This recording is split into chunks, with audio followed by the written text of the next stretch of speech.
শুরুতেই টেক্সটাইল টুডেকে ধন্যবাদ জানাই এই ধরনের মেলায় অর্গানাইজ করার জন্য। ইন্টার টেক্সটাইল ফেয়ারটায় আসলে অনেক কিছু পাওয়া যায়, অনেকগুলো নতুন ইনোভেশন দেখা যায়।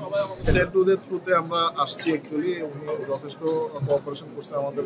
আমার মনে হয় যে সবার এই ফেয়ার অ্যাটেন্ড করা উচিত। বাংলাদেশ ডেলিগেশনের থ্রুতে একসাথে আসছি। সবাইকে বলবো যে আপনারা আসেন, দেখেন এবং এই পাথওয়েতে যোগ দেন।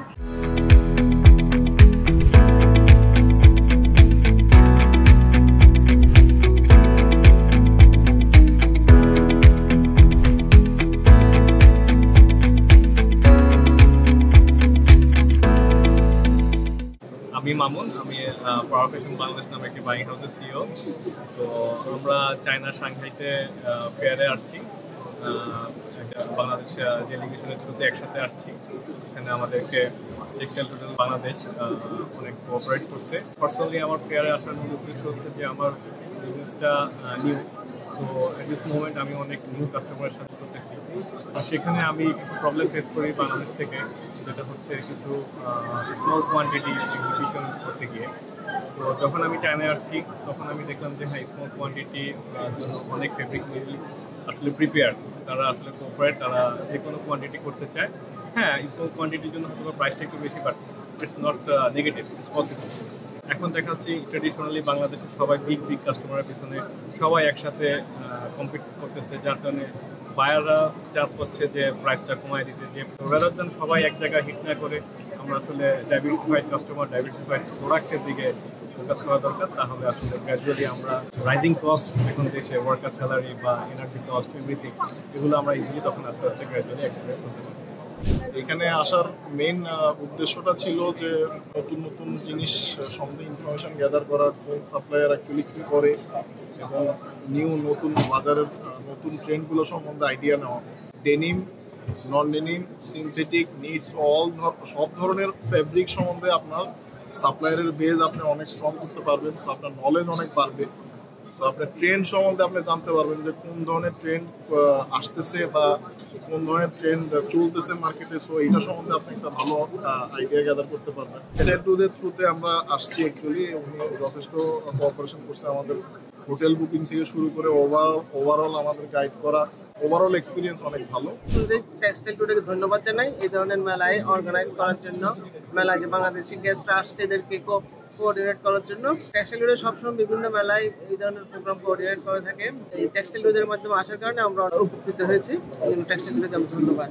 মেলা সম্পর্কে যদি বলি, ইন্টার টেক্সটাইল সাংহাই ওয়ার্ল্ডের সব ধরনের ফেব্রিক মিল এখানে, নিট, ওভেন, লেস, সব ধরনের ফেব্রিক মিল তাদের লেটেস্ট প্রোডাক্টগুলো এখানে নিয়ে আসে, রিপ্রেজেন্ট করতেছে, শো করতেছে। সব ধরনের আইটেম এখানে পাওয়া যায়। যে কোনো গার্মেন্টসের জন্য সিঙ্গেল হ্যান্ড সোর্সিং এখান থেকে করা যাবে। ডিজাইন টুল নিয়ে অনেক কাজ হচ্ছে, এআই টেকনোলজিগুলো নিয়ে ডিজাইন করে কীভাবে ফেব্রিকগুলোকে আরও করা যাচ্ছে, স্যাম্পলিংগুলোকে কীভাবে ইজি করা যাচ্ছে, এই ধরনের টেকনোলজি মেলায় আসছে। ইন্টার টেক্সটাইল ফেয়ারটায় আসলে অনেক কিছু পাওয়া যায়, অনেকগুলো নতুন ইনোভেশন দেখা যায়।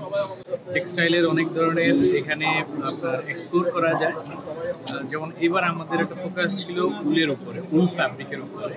তো এখানে এবার ওরাও বলছে যে এবার আমরা ফরেন অনেক পাচ্ছি যেগুলো উলের উপর ফোকাস করছে, উল ইয়ার্নের অনেকগুলো বুথ আসছে।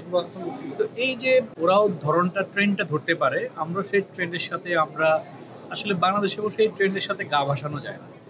এখানে আসলে সেই ট্রেন্ডের সাথে আপনাকে ফ্লো করা যায়। এইখানে এসে আন্ডার ওয়ান রুফ আপনি এখানে অনেক জায়গার সাপ্লায়ারকে এক জায়গায় পাচ্ছেন, যেটা ঢাকাতে আসলে ডিফিকাল্ট। এক একজনের এক এক ধরনের স্ট্রেংথ আছে। তো সেই স্ট্রেংথগুলো জানেন, কারো সলিডের উপরে, কারো জার্সির উপরে, কারো ইয়ার্নাইটের উপরে, কারো ব্লেন্ডের উপরে। এই জায়গাটা আমাদের এবার আরেকটু করেছে, সেটা হচ্ছে textile today. Thanks to textile today. আমি এই মেলায় আমাদেরকে আনার জন্য, মিডি ডেলিগেশনের পার্ট হিসেবে আমাকে অ্যাকসেপ্ট করার জন্য টেক্সটাইল টুডেকে আমি ধন্যবাদ দিচ্ছি।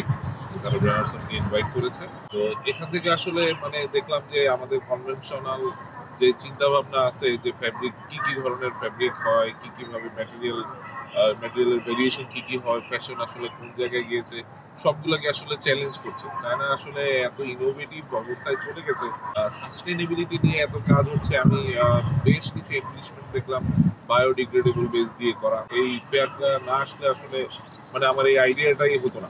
আমার মনে হয় যে সবার এই ফেয়ার অ্যাটেন্ড করা উচিত। প্রথমত ধন্যবাদ জানাই টেক্সটাইল টুডেকে এরকম একটা প্রোগ্রাম অর্গানাইজ করার জন্য। আমি এজ এ ফ্যাশন ইন্ডাস্ট্রিতে কাজ করি, ফ্যাশন নিয়ে কাজ করি, বিভিন্ন বাইরের কাছে আমার ইনোভেশনগুলি সেল করি।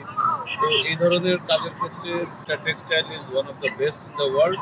আমি মনে করি যে আমাদের যারা ইন্ডাস্ট্রিতে যারা আছি, যারা ফ্যাশন নিয়ে কাজ করি, তাদের তো অবশ্যই আসা উচিত। এখানে আসলে আমরা আসলে বুঝতে পারবো যে আমাদের চ্যালেঞ্জটা কোথায়, আমরা কত পিছিয়ে আছি, আমরা আমাদের কি করা উচিত। সো এই ধরনের ফেয়ারগুলি আসলে আমাদের চিন্তাগুলিকে অনেক উপরে নিয়ে যায়। একটা যে জিনিসের শূন্যতাটা আমার সবসময় গিয়ে মনে হয়েছে, আমি রাশিয়াতে গিয়েছি, আমি প্যারিসের ইন্টারটেক্সটাইলে গিয়েছি, আমি বিভিন্ন ফেয়ারে যাই অ্যাজ এ ভিজিটার হিসেবে, নট এ পার্টিসিপেন্ট। বাট এখানে গিয়ে সবচেয়ে যে শূন্যতাটা মনে হয় যে বাংলাদেশটাকে খুঁজে পাওয়া যায়। বাংলাদেশ গার্মেন্টসের ফার্স্ট আর সেকেন্ড আর থার্ড একটা পজিশন, সেকেন্ড একটা পজিশন হোল্ড করছে, বাট সেখানে বাংলাদেশের কোনো পার্টিসিপেশন নেই। রিয়ারলি একটা দুইটা বুথ অনেক সময় পাওয়া যায়। আমরা ওই শুধু সস্তা সস্তা সস্তা গার্মেন্ট বিক্রি করতে গিয়ে আমাদের ইনোভেশন এবং আমাদের অনেক কিছু হারিয়ে ফেলছি। সবাইকে বলবো যে আপনারা আসেন, দেখেন এবং এই পাথওয়েতে যোগ দেন।